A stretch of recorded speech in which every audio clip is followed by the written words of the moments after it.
Elle est en or.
Salut.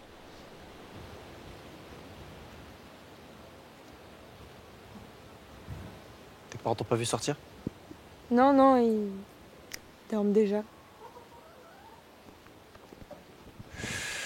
Super.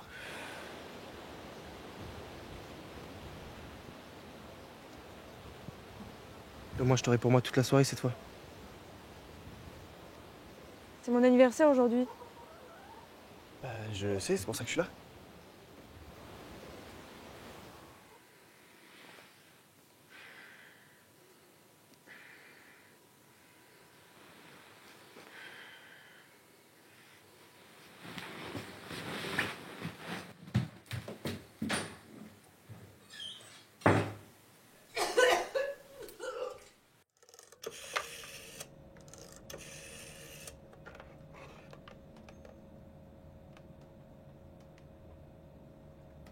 Allô Marie, c'est Louise.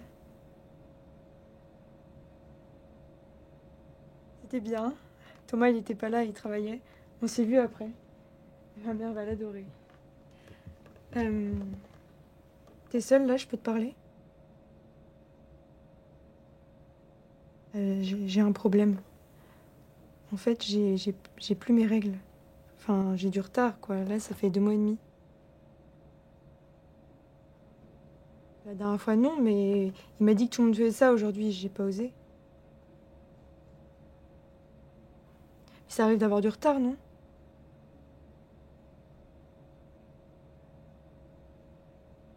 Comment je vais faire?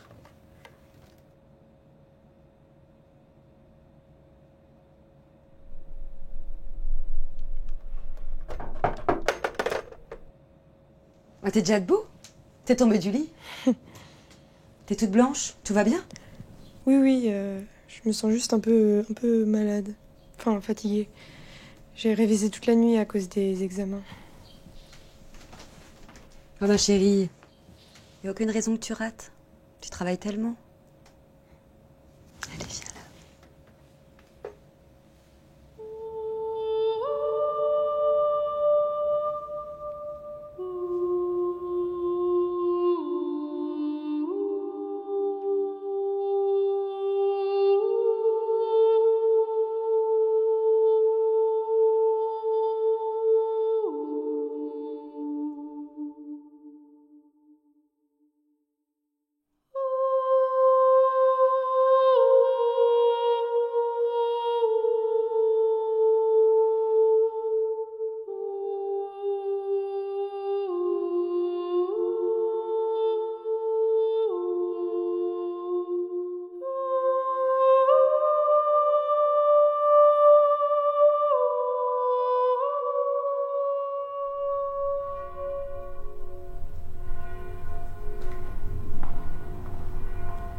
Il y a quelques mois de cela, j'étais venue vous voir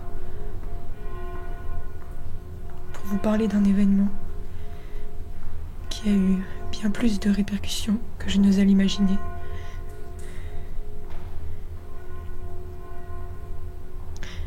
Je pense avoir un problème dont je ne peux me séparer.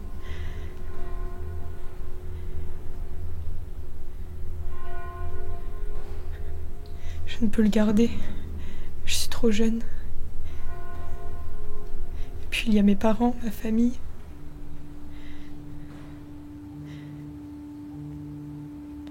seul moyen de me libérer de cette situation irait à l'encontre de ce que vous attendez de moi et à l'encontre de la loi. C'est pourquoi j'en appelle à votre aide, car je ne sais je ne sais vers qui me tourner. Répétez après moi. Mon père,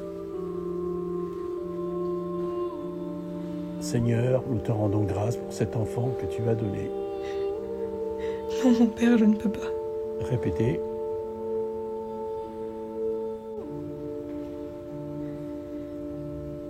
Seigneur, nous te rendons grâce pour cet enfant que tu as donné.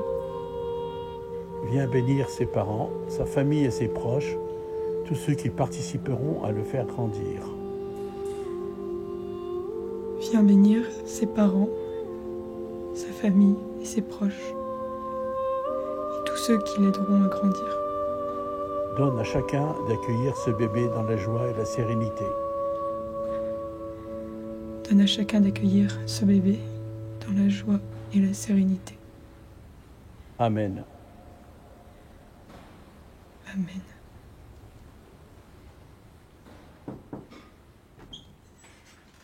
Louise?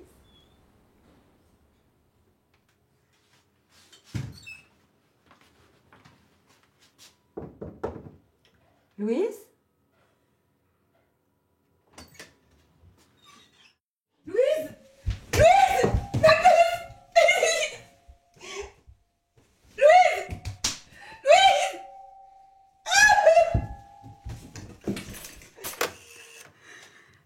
Allô?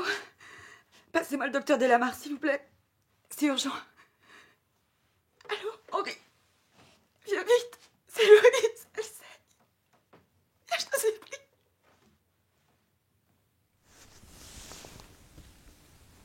Comment tu te sens? Je suis désolée, maman. On verra ça plus tard. Là, faut surtout que tu te rétablisses. Marie arrête pas d'appeler, elle m'a tout raconté. Pourquoi tu m'en as pas parlé?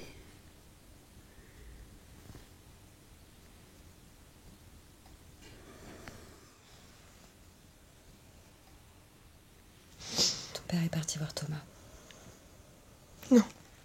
Maman, faut pas qu'il lui dise. Faut pas qu'il sache. Maintenant, tu nous laisses nous en occuper. Repose-toi.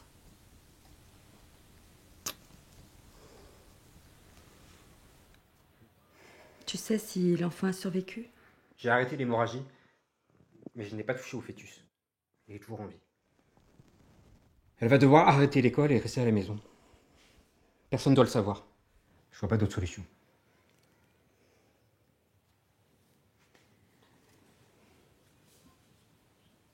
Tu crois pas que tu pourrais l'aider?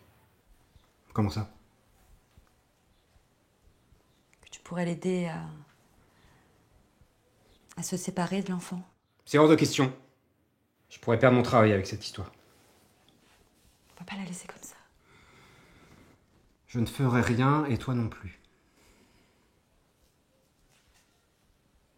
Maman, est-ce que je peux boire un verre d'eau, s'il te plaît? Oui.